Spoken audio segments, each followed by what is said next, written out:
Okay, Warren, where we left off, you just were getting discharged from the Navy. Take your story from there. Well, I went to Seattle, was discharged from the Navy, decided I'd ramble around a bit. I went back to Oregon. I went to Hood River to see cousins there, visit my grandmother, or actually my cousins. And then I went back to Vancouver, and I took the train across southern Canada, and it was a gorgeous trip. And I didn't notice when I went, but I went through a tunnel my dad had worked on Canadian Pacific Railroad. There's one in which it goes into the mountain, circles around in the mountain, comes out above itself and goes on over. So, and I got off, I think I got off at Banff, got on a tour bus and toured some of the national parks there, and then went down to Waterton Lakes, where one of my college mates from Caltech lived. He lived on a ranch at Waterton Lakes, and I went to visit him. And then I forget the method of travel. It must have been by bus, but I didn't have a car. But I remember I got home, and my mother had been cooped up all during the war, and she is the one who just liked to go places. And she was just learning photography at that time, because she now had grandchildren, and she was wanting to take pictures of them, but she wanted other things. So she said, "Why don't we go to Yellowstone, and I'll take some pictures there and learn a little about photography." The gas rationing was lifted, we could drive. So she and I jumped in the car and we drove to Yellowstone. And the weather was miserable. It was dark and cloudy, and we weren't getting very good pictures there. I suggested, well, why don't we just go over to Glacier National Park and see if we can get some pictures there. And we drove there, and it was pretty miserable there too. But I said, well, we're just on the backside, of Waterton Lakes. Why don't we go around and see my friend there? And we went around to Waterton Lakes, and my friend wasn't there then. He was over in Golden, British Columbia. He was an engineer doing, I don't know whether it's mining or what it was. Anyway, he's in Golden on the other side of the Rockies. So we went over to Golden and saw him, and I said to Mother, we aren't very far from Oregon. Why don't we just drop down south and see your parents there? And we did that. We drove down south and saw her parents, and then I said, well, heck, we're just north of San Francisco, and I have a girlfriend down there. Why don't we go down and see her? So we went down there, and we picked this girl up, and we took her to Yosemite, because I'd been a seasonal park ranger in Yosemite when the first summer after the war broke out. I was a seasonal park ranger in Yosemite. Oh, wow. I think I was the youngest ranger they'd ever had at the time, 19. And anyway, we went down to Yosemite and spent a few days there, and we shipped my girlfriend back home by way of bus, I think, and Mother and I drove on east to back home, and I think we'd been gone a month or so. It'd been a long, long trip. But she had just been delighted by the trip, and it was a big relief for her. Well, she went back to her writing, and I went back to school. I had been called to active duty before I graduated, so I went back and I put in 1/4 of school, and that got me the credits I needed to graduate. But before I graduated, before the school could even let out, actually, for at the end of the fall quarter, the coal miners went on strike. This was in the days of John L. Sullivan. And he pulled his coal miners out on strike, and everything was shut down. And at SCU, they didn't have enough coal to heat the buildings, so they closed the school. And they just sent all the students home. So I don't think I had to take finals that quarter. I just went home. And anyway, they said I would graduate, and they later sent me a diploma, so I guess I did. But anyway, I got home and I fiddled around home for a while, and I applied for jobs, and finally landed one in Rangeley, Colorado, with Stanland Oil. And I remember, I think I showed up for work on St. Patrick's Day, and it must have been 1946, 47, somewhere around there. 47, because my graduation year is 47. I should have been in the class of 44, but I'm in the class of 47. But I showed up there and working, and in those days, they didn't take you on as an engineer. You first started out as a roustabout. So you got your degree in engineering? I got my degree in mechanical engineering. Okay. And actually, the training I got was in steam engineering, which is what they specialized in mechanical engineering at Boulder at that time. But I went to the oil fields of Rangeley, and I was a roustabout for quite a few months there, working with the guys. All we did was the plumbing at the oil wells and things like this. And I remember one day I was cleaning out a sump pit.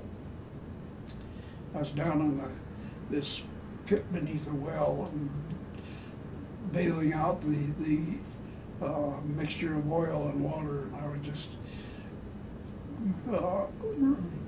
covered with oil, and they called me into the boss's office, and I wandered in there. I think I was slopping oil onto the floor all the way, and he said they were promoting me. I was now an engineer, and in a way that was not too welcome, because as a roustabout, every now and then they'd call me to do some a little engineering job, like go out and find go out and stake a well.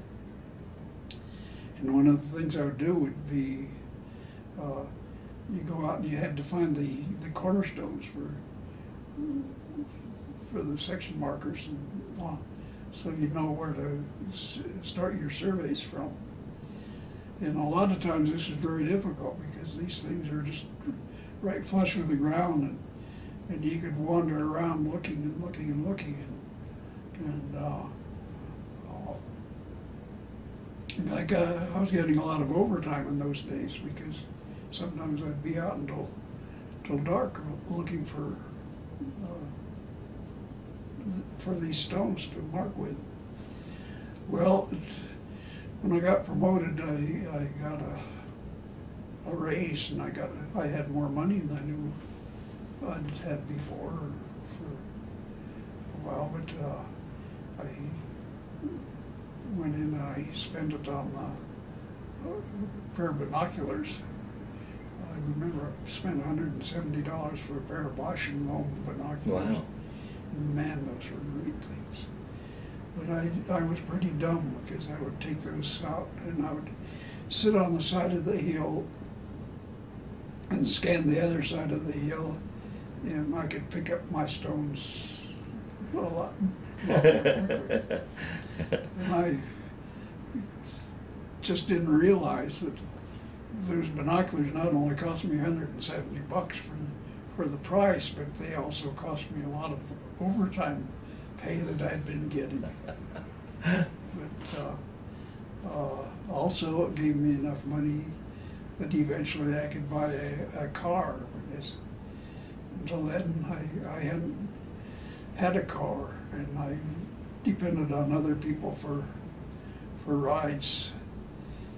I had a friend there who was an engineer, what we call the field engineer. He was the assistant to the field engineer who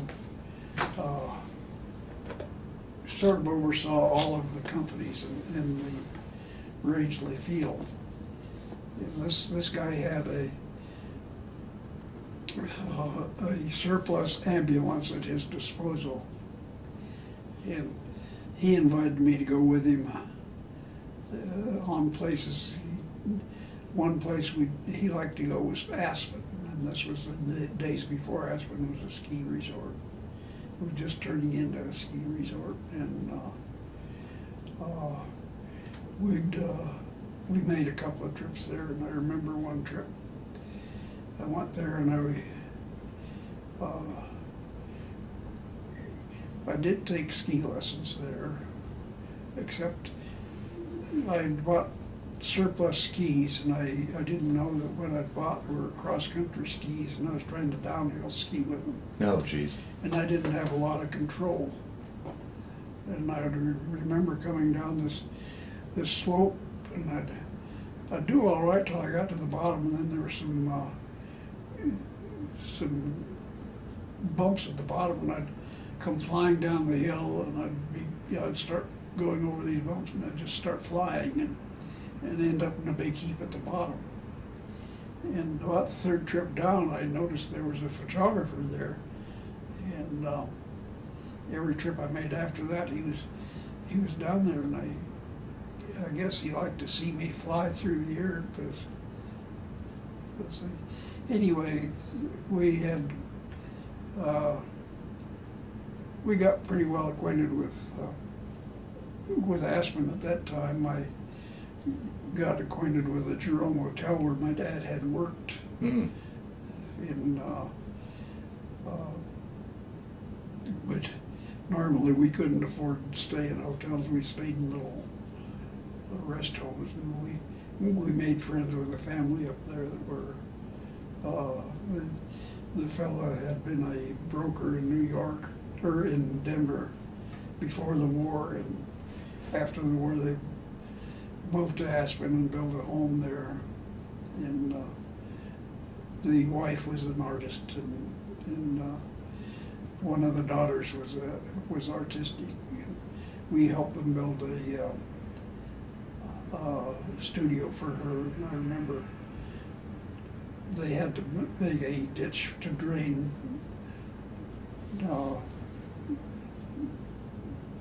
they wanted to drain the water from the studio down to Vermilion Creek, and we did some experimenting with ditching dynamite. With one of the first experiments they'd done up in that area with it.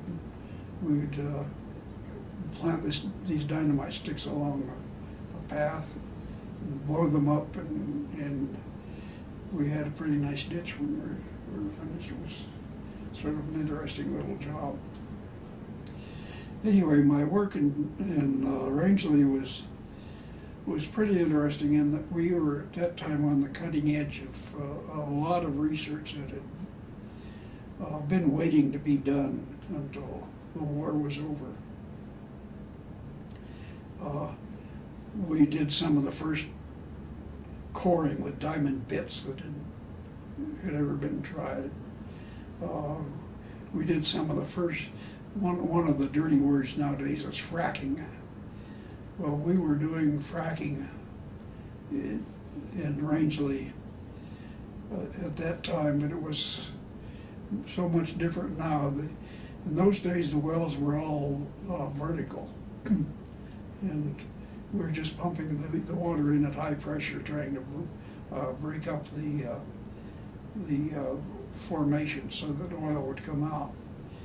And Halliburton, of course, was the company involved, and they would involve our oil companies in these experiments. But what I was doing in Rangeley was pretty interesting work. Eventually I got transferred to Midwest Wyoming. I think this was mostly because my father had become very ill and he went back to Mayo's Clinic and was operated on, and I think our bosses decided that I know they needed an engineer in Midwest, and they were calling for one from Rangeley, and I think our bosses decided I would be the best one since I was Wyoming originally and I'd be closer to my family. But the time of the transfer this was a year of a terrible blizzard that hit. I forget, it was 59 or, no, 1940, 48 or 49 that this terrible blizzard came in and really snowed places in. Anyway, I was moving from Rangeley or from Rangeley to Midwest, driving my little car along the highway, and I got to Baggs, Wyoming, and drove out of Baggs a few miles, and I got stuck right in the middle of the highway, and I couldn't, make it any further. And somehow or other, I hitchhiked a ride back to Baggs and spent the night, I think, in the bar. Anyway, I remember them telling them, we were pointing out the bullet holes in the wall there, where the hole in the wall gang used to come in and shoot the place up. And the next morning we went out and retrieved my car, and the snow melted enough that I could make it onto Midwest. And I worked at Midwest for maybe a year or so. I don't know how long. I found it very boring there. It was an old field that had been drilled in, and even before I was born. It was part of it was involved in an old scandal, what they call a Teapot Dome scandal. And anyway, it was what made Casper an oil town prior to my birth. But all I would do is go test wells, and it wasn't very inspiring work. And I don't know how long I spent in Midwest, but I know I never spent a weekend there. Anytime I had off, I got out of there. I'd either go home to Douglas or I'd go out to ranches. I knew the ranchers in some of the areas around there, so I'd go out and visit them, and or make a trip up to maybe the Bighorns. Anything to get out of town. Yeah.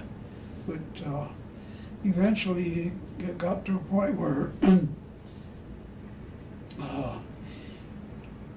I decided I'd had enough of this, and I left the company and moved to Douglas. Moved into to my parents' house. I fixed up a place in the basement where I had a dark room. I had a combination dark room and office in what had been our coal room. There was an old chute leading in from outside where we used to have the coal trucks come up and dump coal down into the house. They'd dump a couple of tons in at a time, and then we could just shovel it into the furnace from there. But the coal room and then the furnace room, I had my bed in it. And I would sit down there, and I wanted to become a writer at this point. And I was trying to write articles on animals and hunting and fishing. At that time I was an avid hunter and a fisherman, and I played a little golf and did all these outdoor sports. And I also helped my mother, who was, as I said before, she was a writer, and she and I collaborated on a couple of books that I would do the research for her. Her books were mostly about historical characters. They were written as novels, but based on these characters, on their lives in the times, and we researched as thoroughly as we could on what had been written about these people and what was happening at the time they lived and so forth. She wrote about Buffalo Bill and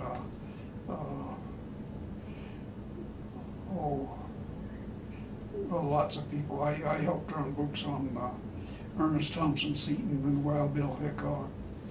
Wow. We did a story on the cattle trail drives north. I later wrote a book myself on a trail drive. One book we wrote together was about a man who started out as an orphan in Texas and worked his way up to become a cowboy that could ride the trail, and he rode the trail 2 or 3 times. He eventually settled in Sheridan, Wyoming. He married the daughter of one of the ranchers up there, and he became a businessman and rancher himself, and later became the governor of the state, and later then a senator from Wyoming. Wow. And just recently, a lady came to me and said, could she rewrite or republish this book? It had been out of print. She was a school teacher, and she said, for 40 years I read this book to my 4th grade class. And she said,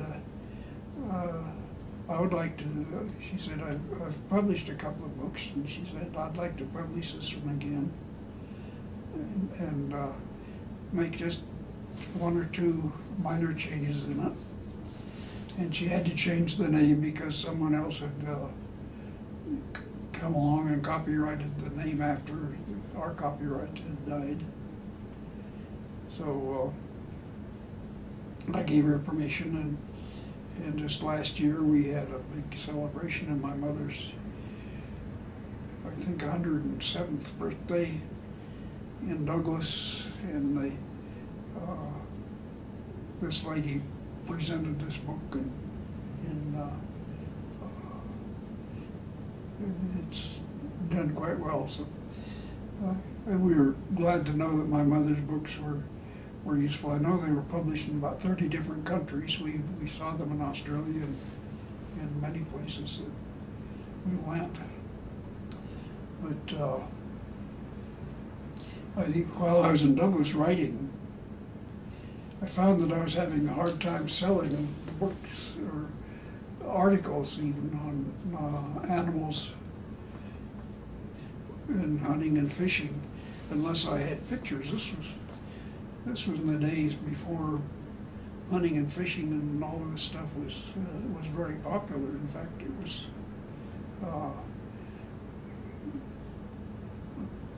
most of the time people sort of looked down on it, and so I was going with a girl in Douglas that during the winter she was a Western Union operator, but in the summer she was a Western Union operator in Jackson, Wyoming. And I remember one evening we were up at the American Legion Hall and at the bar, and I mentioned to her, I said, I just read this article by some fellow up in Jackson Hole who talked about how he can take pictures of wildlife, and I said, I'd sure like to meet that guy and talk with him sometime. And this gal said, well, I know photographers up in Jackson, but I don't know him. And I said, well, once you get back to Jackson, I'm going to come up and I want you to introduce me. So that spring when she went back, I called her up and I said, I'm coming up and I want you to introduce me. So she took me out to a place near Moran, which is about 30 miles north of Jackson. We went into this house and sat down with the lady of the house. She said her husband wasn't there, he was up in Yellowstone taking pictures. And we sat down with this lady, had a cup of tea, nice conversation, and then this girlfriend and I went back to Jackson. And that night we went out to one of her friend's house, and we were partying around the friend's house. The phone rang, and it was a call, and it was for me. And I don't know how they knew where I was, but my girlfriend must have told the lady where we were going to be that night anyway. This lady said, how would you like a job for the summer? And I said, great. And so I was hired to work up in Jackson for the summer, and it was a good decision on my part. Pardon me. The fellow who hired me, his name Jim Simon, was the director of the Jackson Hole Wildlife Research Station. And they had a research station that consisted of about, I'd say 6 or 8 cabins and a laboratory. And scientists would come out, stay the summer in those cabins and do their studies and work in the laboratory. But they also had an exhibit park there, because this place was financed by the New York Zoological Society, and who was really a Rockefeller-financed organization. And Rockefeller had bought up most of Jackson Hole at that time to help turn it over to the national park. And he had bought this area. It was along the Snake River. It overlooked what they call a backwater of the Snake River, just below the dam at Moran. And on a little hill, he'd built a cabin with a big picture window. In this cabin, they had a little place to sell souvenirs and things. The picture window looked out on this backwater of the Snake River and onto Mount Moran. And below the hill was a fenced area, a big game fence about 8 feet tall, surrounding maybe 50 acres of land, or maybe more than that even. But in this meadow that was fenced in, we had 6 or 8 buffalo, about an equal number of elk, 1 mule deer buck, and 1 pronghorn buck. And my job was to sit at a gate. There's a little road that went out from this cabin into this fenced off area. So visitors could go back. Sometimes when the buffalo and the elk were not on the meadow, they'd be back in some woods, and visitors could go back and drive around and see the animals. My job was to sit at the gate and open it up for visitors and close it behind them and see that the animals stayed in and so forth. Well, I worked it out so that I had, in those days I had a little Plymouth coupe, and I'd put in the trunk of the car, I'd set up a little box with a shelf in it. I had a flap on the front of it that I could close, and I'd open this flap down and it made a desk. So I had reference books on the shelves of the car, and I put my typewriter on the desk, and I sat there, and while I was waiting for cars to come by, I was writing a book. And so I was getting several things done, but also I was learning a little bit about photography because Jim Simon was a photographer who at that time was also working for Walt Disney, doing some of the photography for what they called the True Life Adventure Series. And one of the scientists there, Tom McHugh, who was studying for his PhD, and he was studying buffalo, the behavior of bison, and he was also doing Disney work. And I picked the brains of these guys, and I'd learn about photography and cameras and things like this. And Jim was sort of a mentor type of guy. He liked to bring along the younger fellas. He was helping Tom.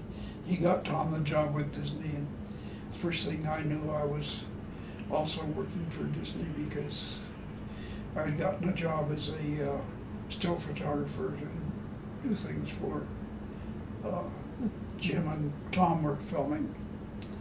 And Jim later sold me a Bell and Howell camera. So I started learning how to take movie pictures. And this was the start of my career, actually. And that and associating with these scientists, one scientist especially, Margaret Altman, was studying the behavior of elk. And she'd pack off into the mountains all by herself, go up to what we call Big Game Ridge, and stay up there for a week at a time studying the behavior of elk. And she was a funny old gal. She was from Germany, and she was really a geneticist.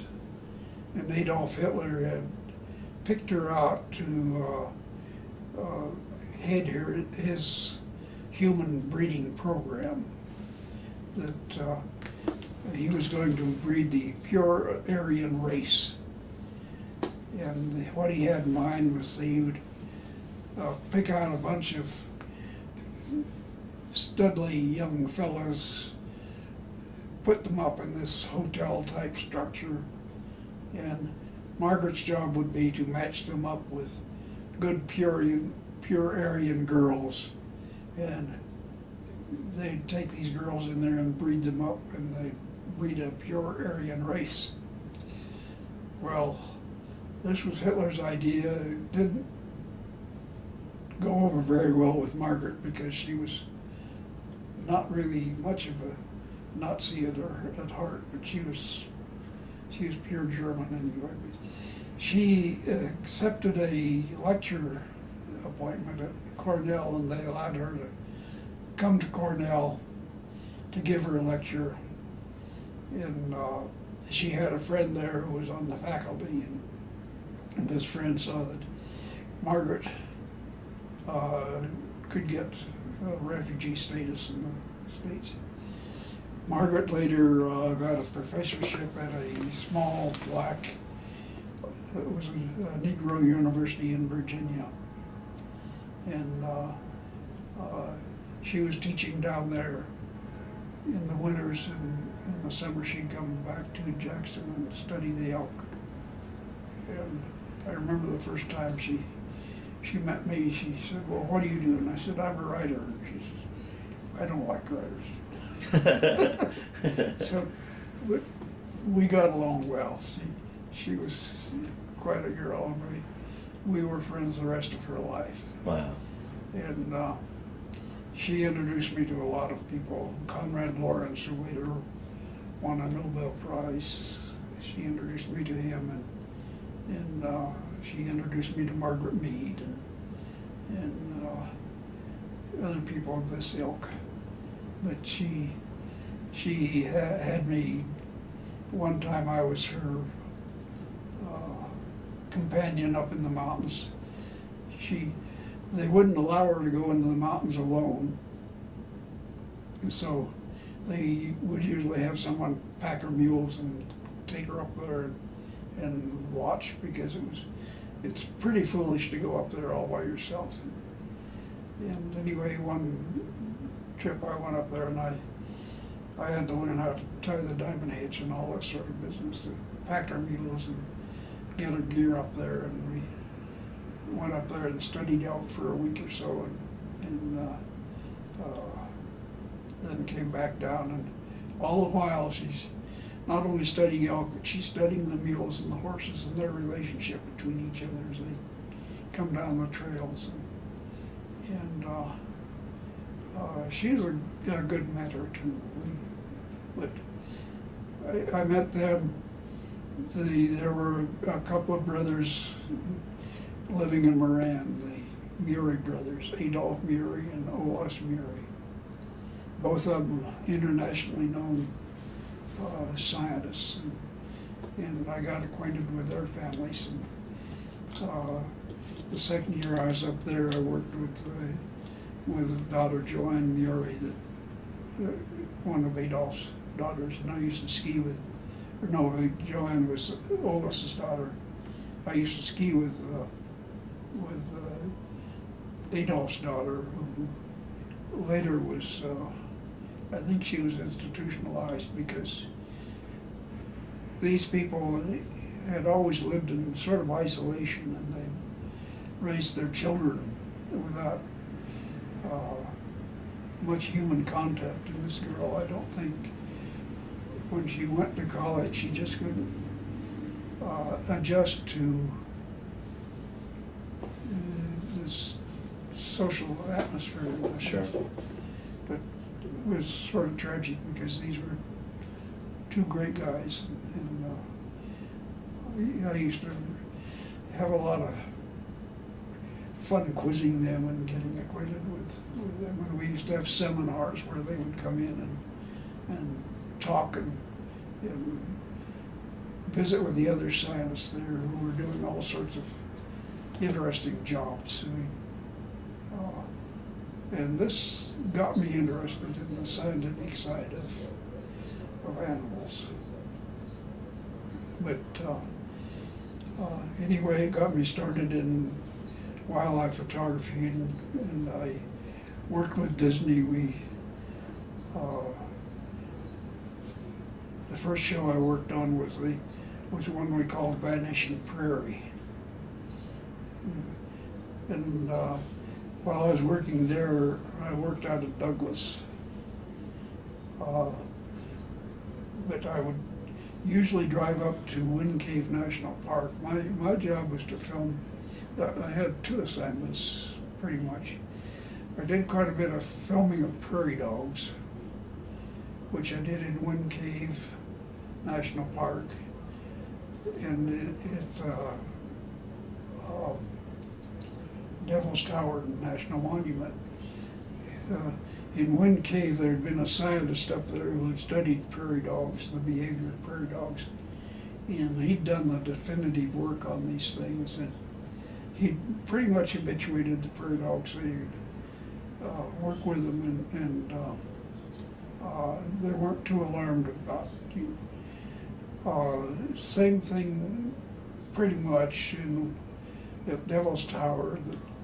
These were prairie dogs that were used to a lot of visitors, and I could just go out into the prairie dog town, set up my tripod, and film, and the prairie dogs would not be too alarmed about me, and they'd do their natural things, and it worked out pretty well. One of the other assignments I had was to get two bison bulls fighting, and wind came, had a herd of bison. There was a state park right next door that had a herd of bison. The only time I got anything close to a fight was one time the fence broke down between these two places, and the herd from the state park was invading the national park, and the bulls from the state park were coming in, and they were sort of rousting the bulls in the national park. And I had an encounter that lasted maybe 10 seconds, and that was about the best I got. But Disney had about 4 other photographers, some in Montana and some other places. Tom McHugh, who worked with me in Jackson Hole, was up in Montana. There was another fellow up there who just happened to get into a fight where it lasted for an hour or so, and he got some good film on that. So Disney succeeded in that. But anyway, I was learning quite a bit about filming and photography just by doing. We filmed in the summer times, and in the winter we had a sit down. I remember one time where the producers from California came out and sat down with us, and they were going over what we needed for this show, and they had storyboards. And of course, Disney's artists doing storyboards gave you a pretty good idea of what they wanted. You could just visualize, see what they had viewed the film, they'd seen where it would really go together if we had such and such things going. In the second year of our filming on the story, we went out for these specific things, and that was sort of educational, but it sort of gave me the mindset that it would take 2 years to do a good animal story.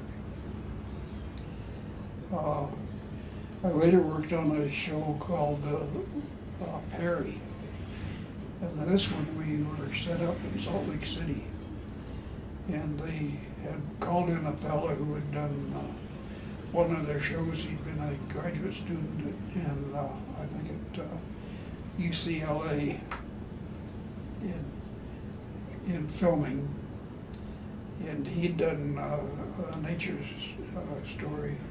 So Disney hired him, and he did a show that was very popular, their first full-length animal show. Most of the things we'd done before this were 20-minute shows in their True Life Adventure series. And he did one called the Vanishing, or the Living Desert,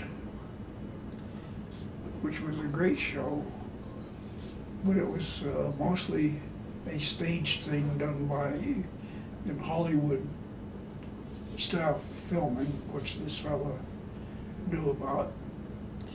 But he was in charge of doing Perry.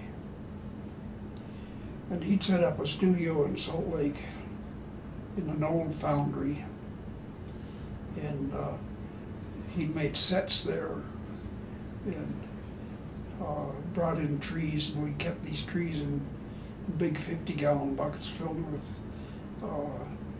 water saturated with sugar, and that would keep them green.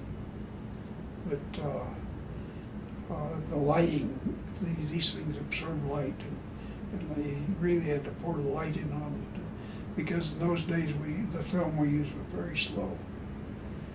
And we always had to warn the city when we were turning the lights on, because when we threw that switch, it would dim every other light in the city. So we had to let them know that we were doing this so they could step up the generators. And but Jim Simon and I were assigned the job of going out into the mountains, finding a place where we could sort of match with the studio thing and do outdoor stuff. And we chose a place up in the Uinta Mountains, about Evanston, Wyoming is about 90 miles north of Salt Lake. And we were up out of Evanston at about 9,000 feet. We set up a camp there, and we were filming things that were trying to match what they were doing in the studio. Well, Perry was also a story about a squirrel. It was based on a book by Felix Salten called Perry. And one of the assignments we had, and this was given to Jim since he was the leader of our group, was to get squirrels that they could use in the studio. And he hired a young Mexican boy to go out and find these squirrels, and he taught him how to find the squirrel nests.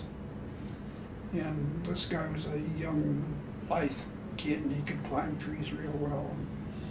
And but Jim made him do it in a scientific way. He said, "You climb these trees, you find these nests, you tell me how high up they are, what kind of nest it is, and how many young are in each nest." And so he would do that, and he would go out and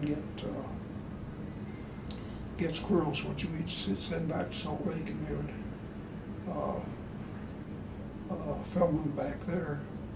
And Jim was keeping track of this because they were killing squirrels off at a rapid rate, and Jim did not like that. And he was making a record of this in case there was ever any backwash of it.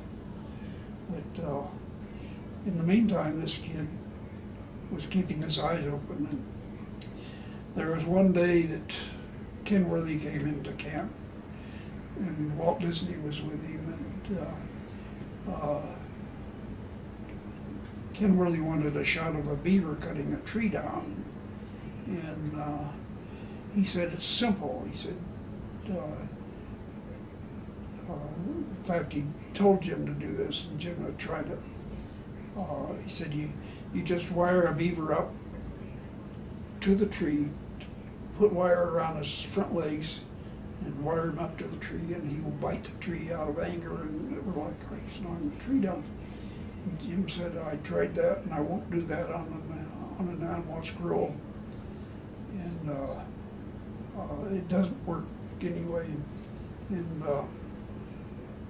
anyway, Paul Kenworthy and I were in a tent arguing, and I said, "We know of a beaver that comes out in the daytime, and I can go over and film him during the daytime and get him cutting down a tree."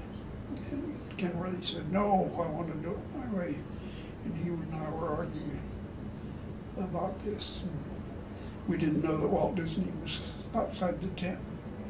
And Walt came in and he said, "Why don't we just give it a try?" Wow. And so I had the permission to go out, and I started filming this beaver, and within a week I had good shots of him cutting down the tree, and I was sending film into the studio. It would go in every other day or something like that. Kenworthy was a guy who was not very well liked by the studio, and normally they just expect you to do good work. And this is the only time I ever saw them where they went out of their way to compliment you on things. anytime I sent them beaver would get great praise coming back out. Oh, that was beautiful. That was, keep it up. In other words, they were really digging into where it was sort of an interesting experiment to see. Anyway, I worked for Disney for on and off 2 years as a freelance photographer. I was also trying to do short films. I had a couple of clients who wanted 10 minutes stories they could show in schools, educational things. And in 1958, Jenny and I were married, and we went to Yellowstone. I was going to do a story on bears. I had an assignment to do a story on bear families. So we went to Yellowstone, and I set up my camping trailer in a campground, and I would go to a nearby dump where I knew that the black bears fed every day, and I'd go out there and I'd film these bears coming in and going around and doing that. And that was fine. I was getting good footage, and I was learning a lot about bears. And one time the rangers came to me and said, there's a female bear injured a visitor here, so we're going to shoot her. And she has 2 cubs. Do you know anyone who wants cubs? I said, oh, I know Marlon Perkins, who's the director of the Lincoln Park Zoo, and I'll see if he needs cubs. So I called Marlon, and he said, oh, yeah, we could use a couple of cubs. So they shot the bear, and I went out and I captured the cubs, and I sent them to Marlon, and he used them. Jenny was with me for 2 weeks, and she had to go back to work. She was working for Martin Marietta down in Denver. She was an engineer with them, writing computer programs. And she had to go back to work, so I stayed in Yellowstone. I was filming. And I used to go out into Hayden Valley, where the grizzlies were. There was a dump there that the grizzlies would go to, and I was trying to get shots of grizzlies. And mostly they'd come in at night, but I'd go out there and I saw this little cub there that had no mother, and I saw him there 2 or 3 days, and finally I went into the ranger's office and I talked to Dave Condon, who was the park naturalist. And I said, Dave, I see this little orphan grizzly cub out there and no mother, and he's just all by himself, and I worry about him. Dave said, well, we have an order from the New York Zoological Society. They want a grizzly cub. If they can get one, and why don't we go out and look and see about this thing? So Dave and I drove out to the dump, and we saw this little cub on the other side of the dump from us. So we got out of the car, and the dump is situated, it's a deep pit, probably 50 to 75 yards wide, and it had when we faced our car into the dump, on the right-hand side there was a ridge, the full length of the dump, and a little beyond on both sides, so it was maybe 100 yards long. And it stood about 8 feet high. It was put there by the bulldozers, and they had this ridge of dirt there that they would use to cover up the dump with. Well, Dave and I walked around this ridge of dirt and went out. As we approached this cub, he ran off. We approached him again, he ran off a little further, and we followed him uphill. Finally, he just circled way around us, and we realized there was no way we were going to catch him without traps of some sort. So we started back, but as we did, we looked over to our right, and coming out of the trees was a huge grizzly. And we started walking back, and we noticed how this grizzly's coming. And grizzlies, if you ever watch them walk, they walk at a pretty good pace.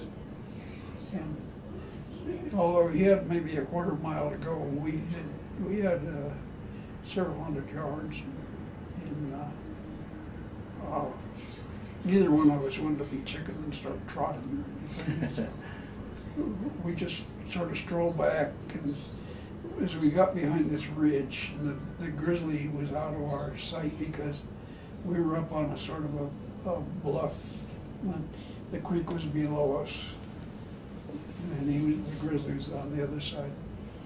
Anyway, I picked up, the only thing I could find there were no stones or anything, but there was a tin can, and I picked it up to have as a weapon in case.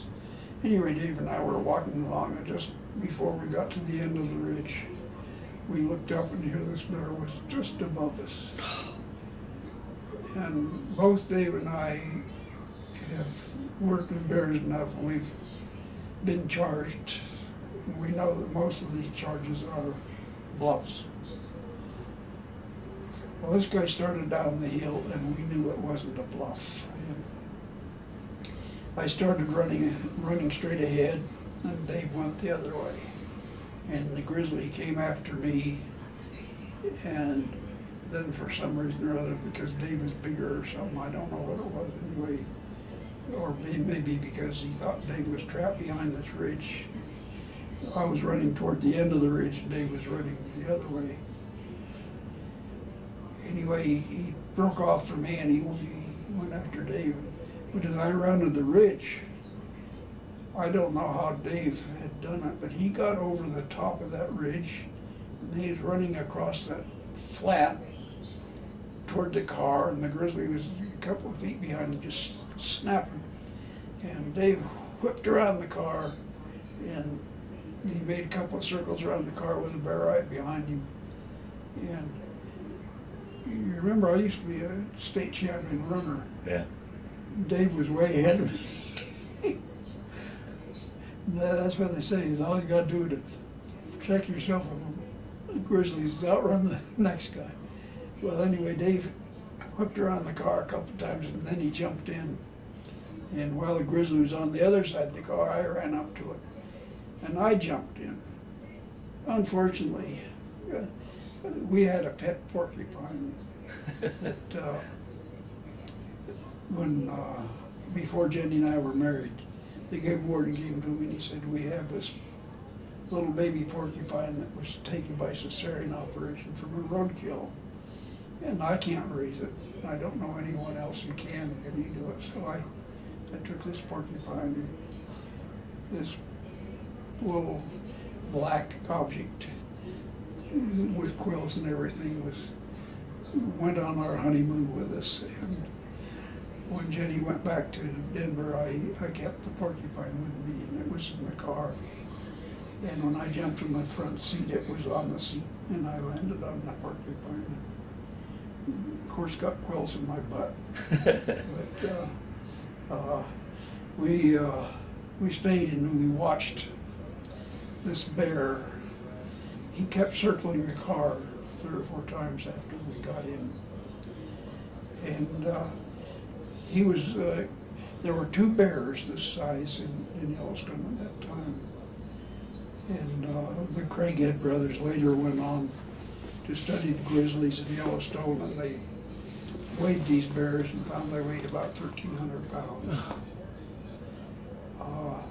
But this guy had on the hump of his shoulders, he had a gash, probably 6 inches long and 4 inches deep. and another one similar on his rump. And we figured that was why he was angry, that he was going to take it out on someone else. And we waited around that night to see who it was, see if he'd give way to anyone who came into the dump. But we counted 58 different bears that night. But there were none that displaced this big male. Females, he gave away a lot to females, but I've always thought that bears have a sort of code of ethics that the big boars do sort of honor females unless they're real hungry and want to eat the cubs or something like this. But this bear didn't give way to anyone, and we figured that maybe he won the fight, but anyway, he wasn't in a good mood. Anyway, that was my adventure with grizzlies. And after working with Disney, I was doing these little films for schools, but they weren't paying off. I was not a good businessman for one thing, and I never knew how to charge enough money to make these things pay off. And Jenny had gotten disgusted with the fact that I was having fun out in Yellowstone while she was working, so she took a job here at CSU in the math department for about half the pay that she was getting working for Martin. And when I came out of Yellowstone, I found she was living here at Fort Collins, and she was teaching in the math department. She was teaching the first computer course at CSU. And I learned that I could take courses here for $5 as a spouse. I could take a five credit course for $5. So I did that, and I talked to someone. I thought I wanted to study zoology. When I went to school, I didn't know there was such a field as zoology. I just thought, well, there are engineers and there's lawyers and there's doctors. Yeah. When I later learned that there's a field of zoology. I talked to the head of the department. He said, well, we can get you started in that. But I had to start over in freshman classes because nothing I had in engineering really matched. So I began that, and I was doing very well doing that. And then Don Meyer came along. In fact, I'd gotten along. I was studying for my master's degree. I'd done everything in my master's, and I'd done my research. My research was on, I wanted to do pre-hibernation on ground squirrels. I captured a bunch of ground squirrels, and because I was on crutches at that time, I'd I'd been out running one time with a friend who later became, among other things, superintendent of Yellowstone National Park and Mount McKinley National Park.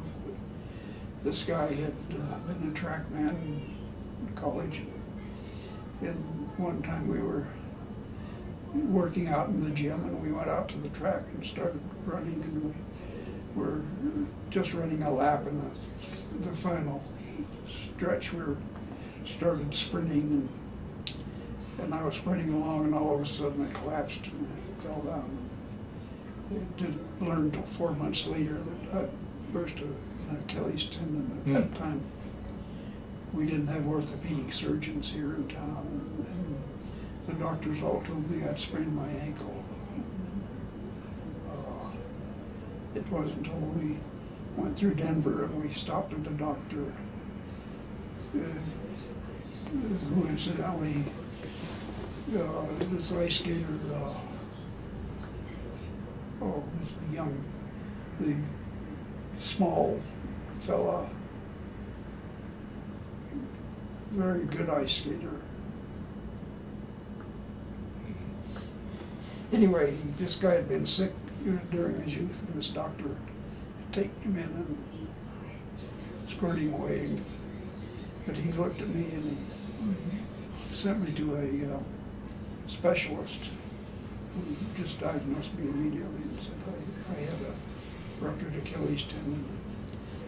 So I had that operated on, and I had my leg in a full-length cast, and I was doing my research. So I set it up in my garage.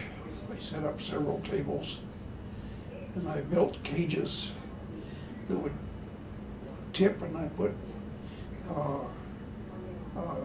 switches on there, mercury switches, so that when there was activity in the cages, these things would tip, and then put it on a graph what the activities were.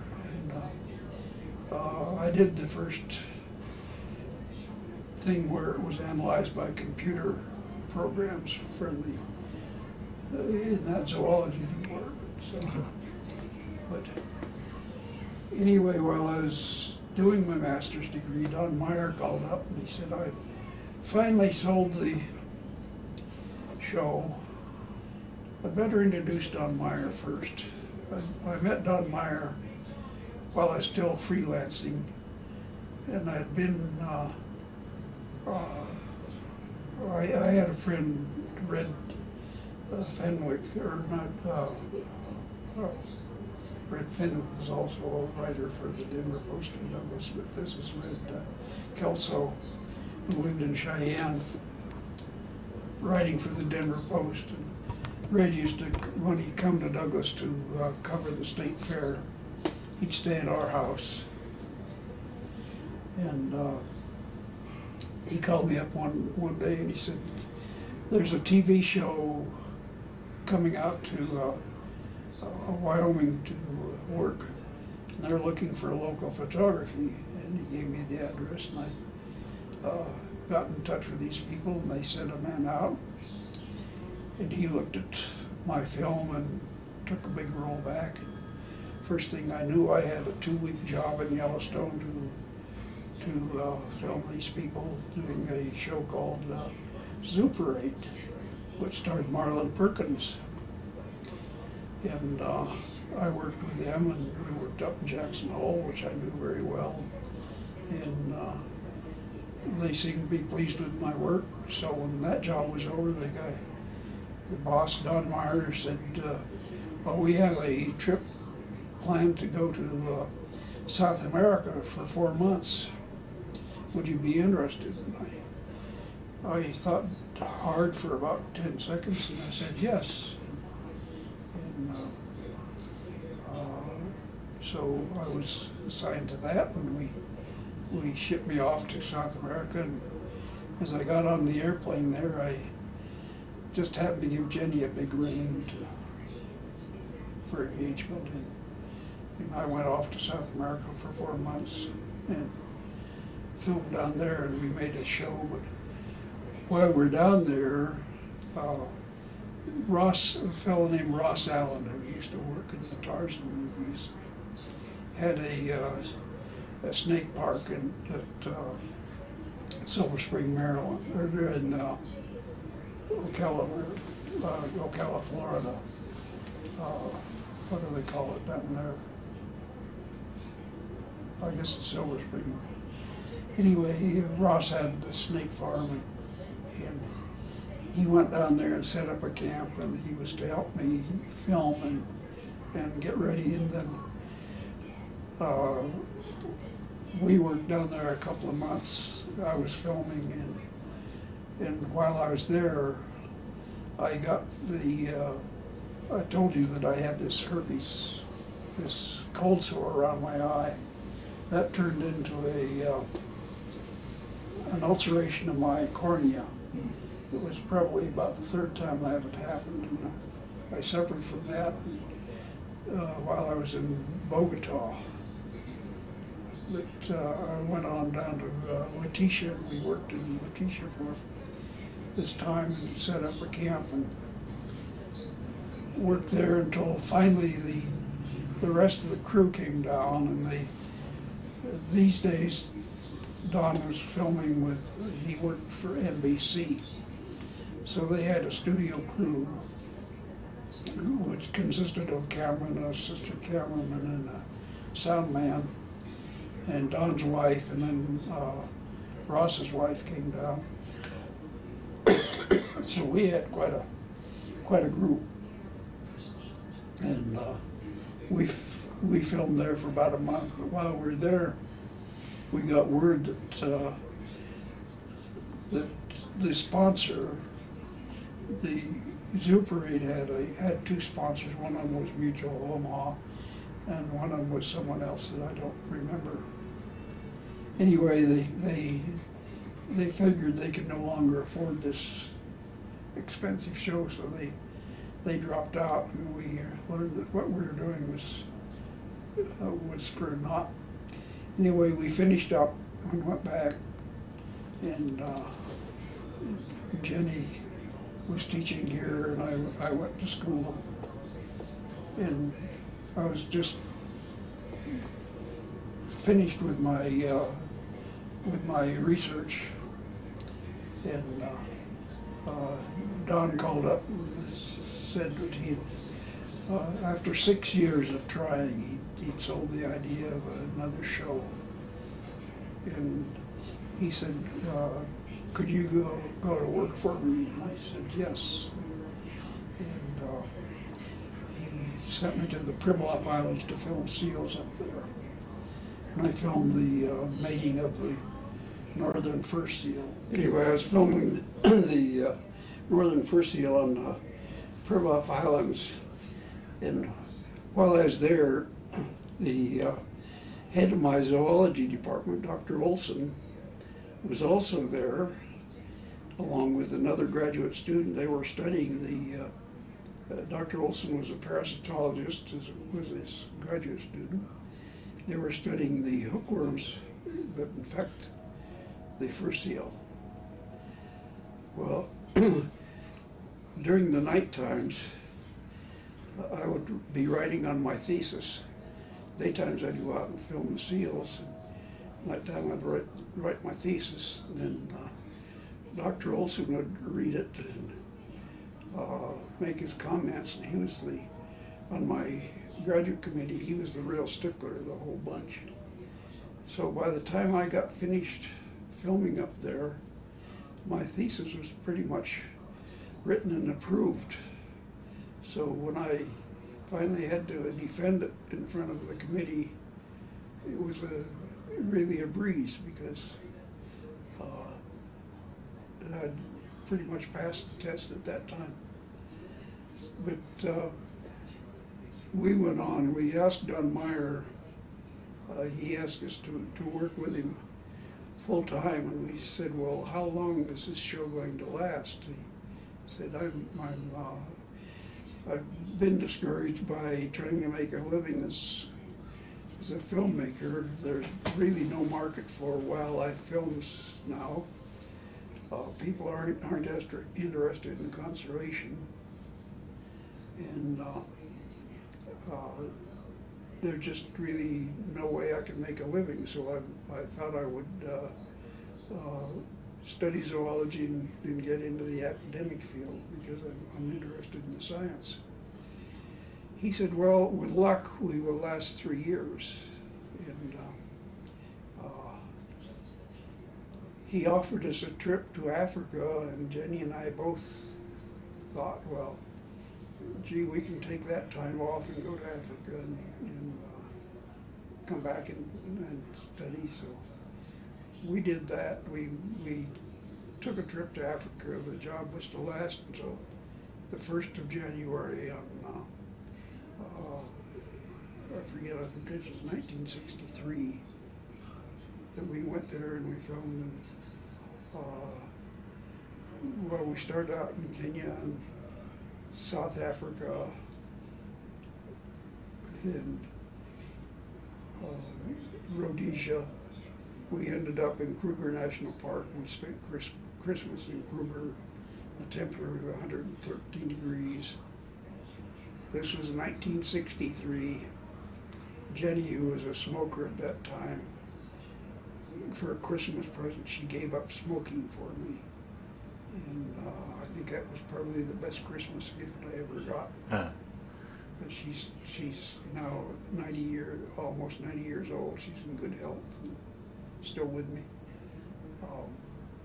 Anyway, we came back by ship, stopped in Germany, and I went to see Conrad Lorenz, whom I'd met by way of Margaret Altman, and said, "Can I work at your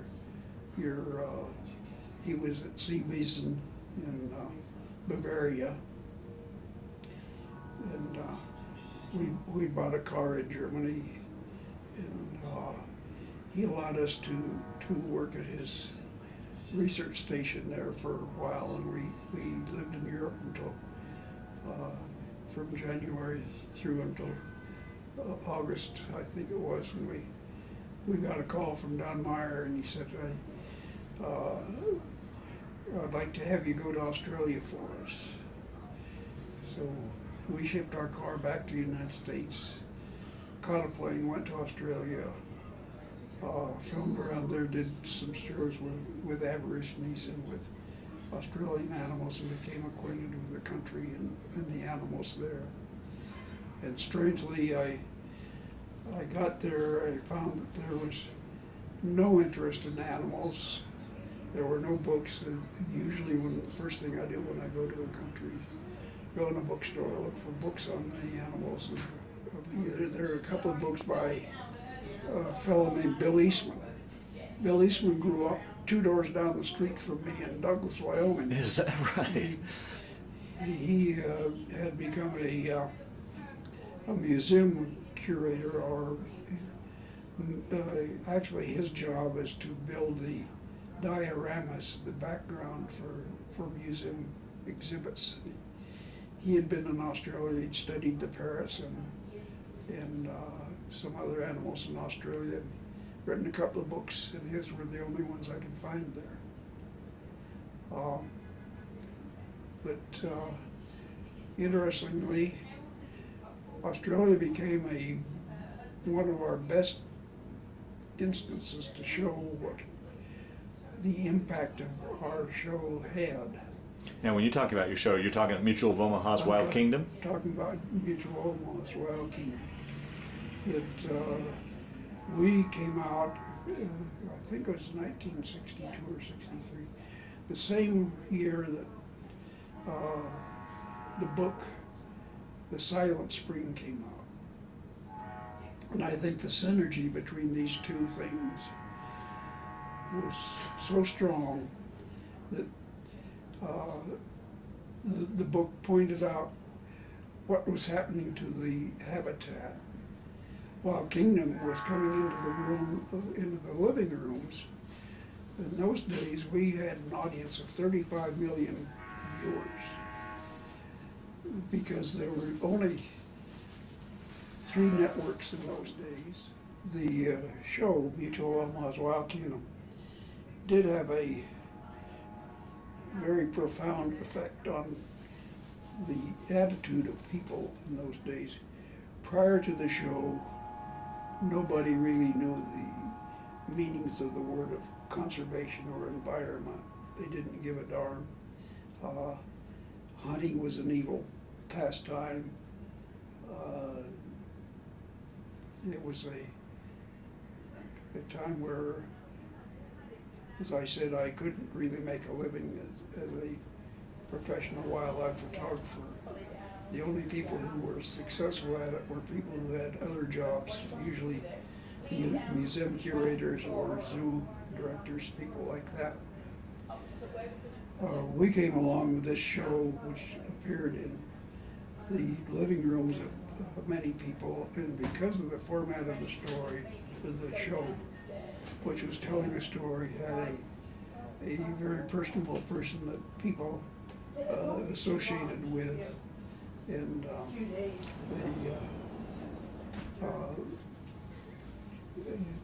tuned into it. That it had a profound effect, and we could see this. I saw it especially in Australia. 6 years after I first went there, when I first went there, there were no books at all on animals or birds. 6 years later, I went back. There were a plethora of books on birds and animals, and the people there had finally gotten tuned into the fact that they had some very interesting animals. The photographers there turned out to be very talented, very good people. They were taking lovely pictures of the animals, and they were doing finally they were doing some good work. It used to be that they hadn't even had biology courses in school. The only biology they had were in high schools.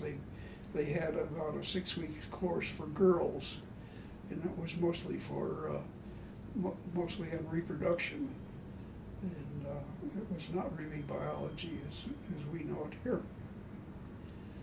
But there was later a graduate student here at CSU who made a survey